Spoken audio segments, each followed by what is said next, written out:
के बाद से गिनना शुरू करिए। देश का विभाजन हुआ, मजहब के नाम पर ये विभाजन किसने करवाया? किसने करवाया? किसने करवाया? देश आजाद होते ही कश्मीर में समस्या खड़ी कर दी गई। कश्मीर में समस्या किसने पैदा की? जरा पूरी ताकत से बताइए, दिल्ली तक आवाज जानी चाहिए। ये कश्मीर को किसने मुसीबत में डाला? हमारे आसपास ही दुनिया के कई देश आजाद हुए, वो हमसे कहीं आगे बढ़ गए, लेकिन हमारा भारत पिछड़ता गया। तब ज्यादातर समय देश में किसकी सरकार थी? देश दशकों तक आतंकवाद का शिकार रहा। आए दिन कहीं भी बम ब्लास्ट हो जाते थे। तुष्टीकरण के लिए आतंकवादियों को संरक्षण कौन देता था? आतंकवादियों को संरक्षण कौन देता था? देश में नक्सलवाद जैसी समस्या इतनी विकराल हो गई। ये लाल आतंक किसकी देन था? किसकी देन था? साथियों, आजादी के 7 दशक बाद तक राम मंदिर का 500 साल पुराना विवाद बना हुआ था।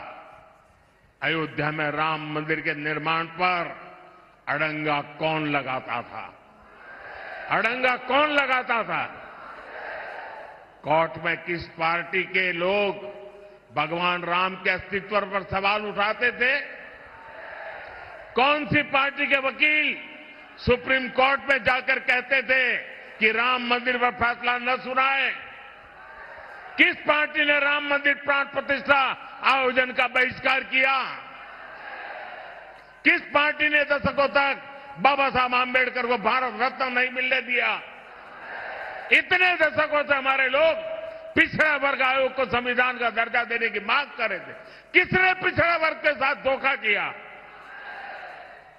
हर बात का जवाब एक ही है। एक ही है कि नहीं है? एक ही है कि नहीं है?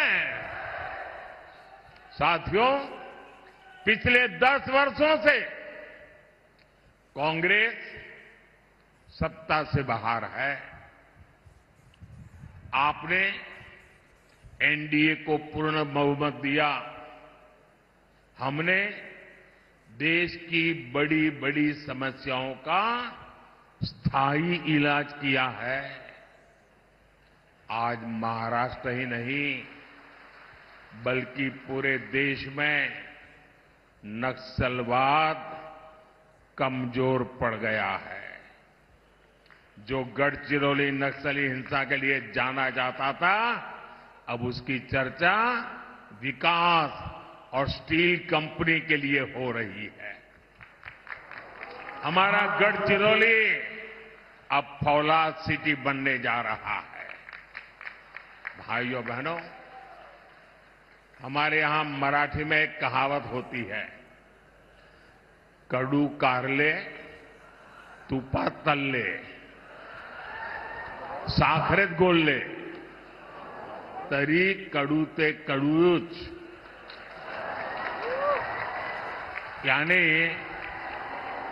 कड़वे करेले को घी में तले या शक्कर में घोले, वो फिर भी कड़वा का ही कड़वा ही रहता है।